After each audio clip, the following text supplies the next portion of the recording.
जय भीम। मी विश्वनाथ पवार आज या ठिकाणी चैत्यभूमी परिसरामध्ये आहे। फ्रंटचे घेतो का पहिला?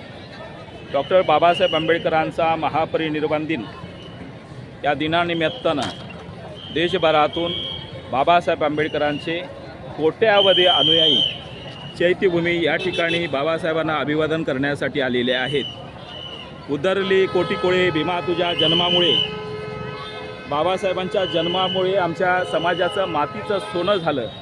रंजलेला गांजलेला समाज आज बोलू लागला, चांगल्या ताटमानाने जगू लागला, चांगल्या घरामध्ये राहू लागला। आर्थिक शैक्षणिक मोठ्या प्रमाणात प्रगती झालेली आहे। त्याचाच एक भाग आपल्या कुटुंबाचं, आपल्या समाजाचं उद्धार करण्यासाठी जे फॅमिली बाबासाहेबांच्या शिका या संदेशाचा त्यांच्या आईवडिलांनी अनुकरण केलं आणि आपल्या मुलाबालांना शिकवलं। माझ्यासमोर दोन सुशिक्षित व्यक्तिमत्व आहे।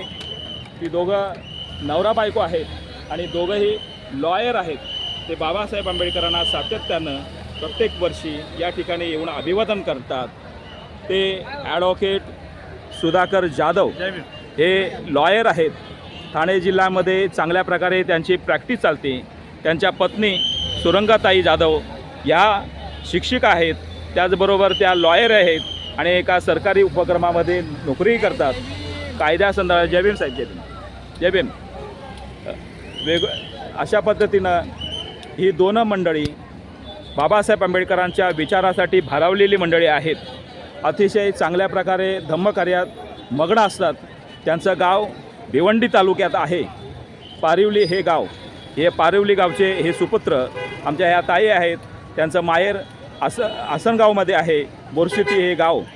दोघांच्याही कुटुंबातून फार मोठी शिकलेली पूर्वीची मंडळी नव्हती, पण बाबासाहेब आंबेडकरांनी सांगितलं तुमचा उद्धार करायचा असेल तर शिका, संघटित व्हा आणि संघर्ष करा। त्याप्रमाणे त्यांच्या आईवडिलांनी त्यांना शिकवलं। ही दोन्ही उभायतं आज लॉयर आहेत।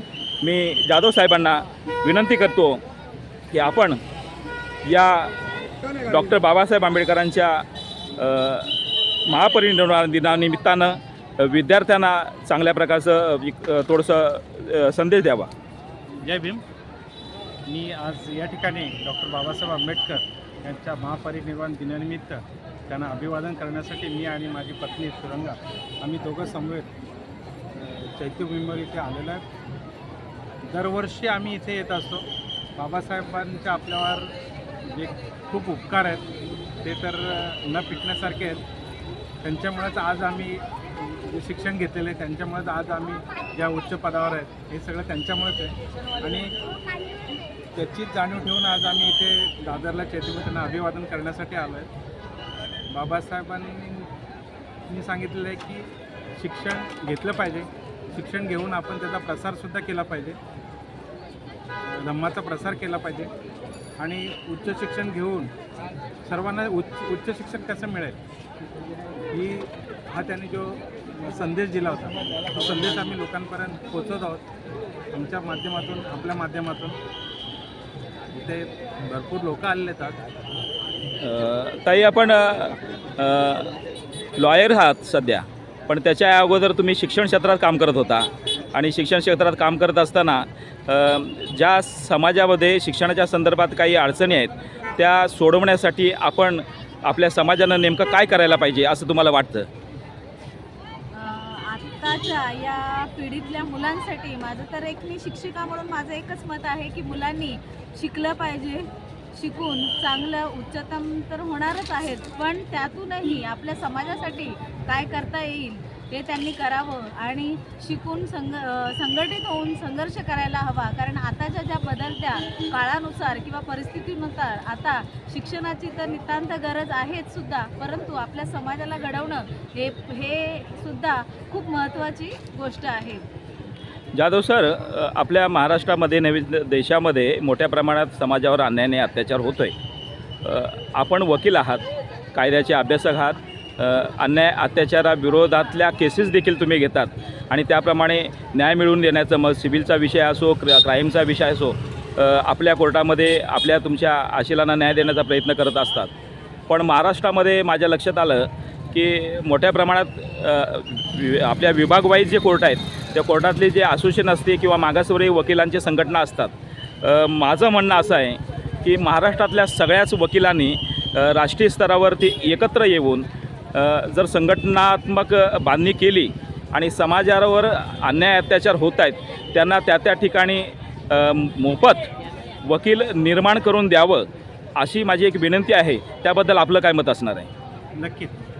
आता मी ज्या ठिकाणी माझं रेग्युलर जे काम करतो आहे कल्याण तालुक्यातील उल्हासनगर तालुका जे कोर्ट आहे त्या कोर्टामध्ये मी माझं जे काय कामकाज करतो कल्याण तालुका उल्हासनगर तालुक्यामध्ये, तिथे आपल्या एक बौद्ध बांधवांची Buddhist justice Ulhasnagar justice forum म्हणून एक संघटना आहे. त्या संघटनेमार्फत आम्ही जे पीडित पक्षकार आहेत, जे गरजू पक्षकार आहेत, किंवा जे धर्मांध लोकांनी आपल्यावर जे अन्याय वगैरे कधी केला असेल आणि त्यांच्याविरुद्ध आपल्या जी चळवळ उभी राहिली आणि चळवळीच्या माध्यमातून त्यांना ती दाबण्याचा प्रयत्न जे धर्मांध लोकांनी केला असेल आणि त्याद्वारे त्यांच्यावर सामूहिक गुन्हे दाखल केले असतील, ते सामूहिक गुन्ह्यात त्यांना सोडवण्याचं काम उल्हासनगर जस्टिस फोरम या संघटनेने केलं आहे. अशा संघटना तालुकावाईज संघटना स्थापन होणं गरजेचं आहे. उल्हासनगर तालुका संघटनेच्या वतीने आम्ही उल्हासनगर जस्टिस फोरमच्या वतीने आम्ही हे काम करतोच आहे. पण अशा तालुकामध्ये असं पाहिजे, कारण वकिलांवर सुद्धा अन्याय होत आहेत आजकाल आणि वकिलांची सरकारकडे मागणी आहे की उल्हासनगरला वकिलांचं प्रोटेक्शन झालं पाहिजे. त्यासाठी वकिलांचं प्रोटेक्शन ॲक्टसुद्धा अंमलात आणलं पाहिजे, त्याचीसुद्धा मागणी.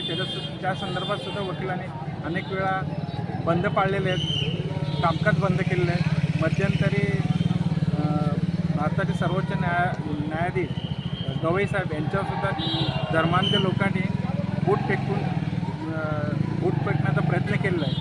त्यामुळे जर या अशा धर्मांध लोकांच्या विरुद्ध जर आपल्याला जर लढायचं असेल तर त्यासाठी आपलं उच्चतम शिक्षण असणं गरजेचं आहे. आणि नुसतं शिक्षण असून चालणार नाही, तर बाबासाहेबांचे विचार घेऊन आपण आपली चळवळ कायम ठेवली पाहिजे. तरच आपण त्यांच्या विरोधात करू शकतो. थोडं मी आजच्या दिवशी बाबासाहेबांच्या अभिवादन पण 2 शब्द. धन्यवाद जाधव साहेब. हे होते उबाईत सुधाकर जाधव आणि त्यांच्या पत्नी सुरंगाताई जाधव यांनी अतिशय चांगल्या प्रकारचा मौलिक संदेश दिलेला आहे. आमचे मित्र आलोकजी जाधव साहेब, कांबळे साहेब बाबासाहेब आंबेडकरांच्या साहित्याचं वाटप करत आहेत. त्यांना क्रांतिकारी जय भीम करतो. मी इथे थांबतो. जाधव साहेब, आपण मला मुलाखत दिल्याबद्दल धन्यवाद.